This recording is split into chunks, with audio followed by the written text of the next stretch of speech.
Hey lads and lassies, and welcome back to another video on the channel. Today we're going to be talking about a 2000s underrated classic called Help, I'm a Fish. So this is a new series that I've been starting, so if you're wondering what this is about, I'm going back and talking about movies that people tend to forget about these days, and they forget about that they exist. And I thought Help, I'm a Fish was a great idea, because if you haven't seen it, I'm telling you right now, go out and see it, because it's one of the best kids movies that I think doesn't get enough recognition, especially these days.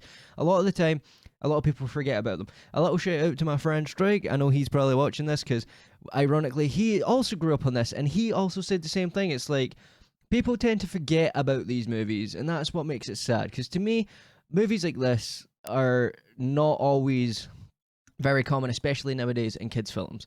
So the synopsis goes, so this classic is about three kids that are turned into fish due to a mad scientist, and then they go on this amazing adventure. They stumble upon an evil fish trying to take control of the ocean and the planet.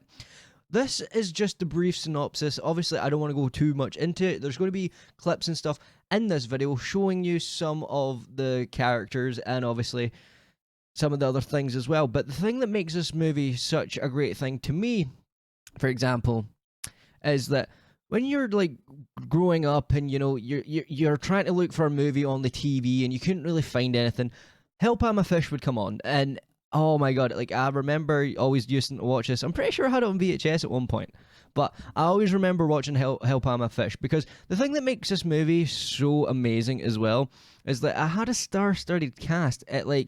I had Alanrickman as the evil fish. I had Aaronpaul, Sebastian Jensen. I had a lot of like well-known names, but they weren't really well-known but just yet. Like Alan Rickman was probably the most like well-known at this point. Aaron Paul is obviously the guy that went on to become Jesse in Breaking Bad. He was, see, to me this is an amazing movie because there was so much like there was a lot of family messaging in it. There was a lot of good takeaways from the movie. It's funny seeing like the real life like family dynamic of like, so basically the three main characters, one's called Flynn, one's called Chuck, and I always get mixed up with the little girl. It's either Stella or like starting with an S. I'm pretty sure it's Stella though. And basically Flynn's mum and dad are going away to go on a holiday, and what ends up, or they're going away for somewhere anyway, and what that ends up happening is obviously Flynn's the cool rule breaker type. Stella is obviously the little sister that should be in her bed but isn't. Chuck is the geeky sort of, no, you need to follow the rules by the book and do all these sort of things. And obviously what makes this movie so great is that from beginning to end, it's got such a great story. It's an emotional, heartfelt movie. It's got a lot of hard-hitting scenes as well. Obviously, I'm not going to put too much in here so that I don't spoil the entire movie. So this is just to sort of make people aware of it and maybe go check it out themselves. It is hard to find these days to watch unless you're like watching it. Like I know in the UK you can watch it on Amazon free now with the ad stuff, like the ones that they have like free movies with the adverts playing through them. You can watch it there. So it might be hard to find it in America, but there's other places you can find it.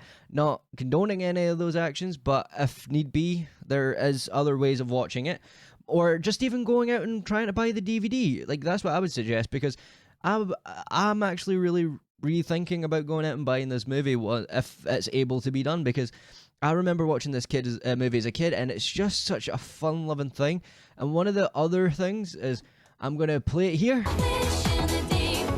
I'm sorry, but you cannot tell me that song is not a bop. I'm sorry. No matter what, it's so 2000s though. Like that's one thing. It's so retro, like 2000s, that ironically, that's what makes it even more better, because it's just such a catchy song. It's really fun. Like I would throw this on at a party if I could, because it's just that fun. It's such a love fun movie, and a lot of people don't really know about it, and it really upsets me, because a movie like this should be praised more. And so I think that's me touched on everything that I really have to. So if you want to suggest an underrated film that maybe I've not even seen for this underrated classic series, drop it down in the comment section below. It can be a childhood movie, it could be just a movie in general, but I'm trying to do underrated classics that people have forgotten about or was popular at one point, but it's just never talked about ever again. So if you're into that idea, drop a little subscribe, hit the like button, you know the drill. But anyway, I have been Kane and Wolf, and I shall see you in the next video.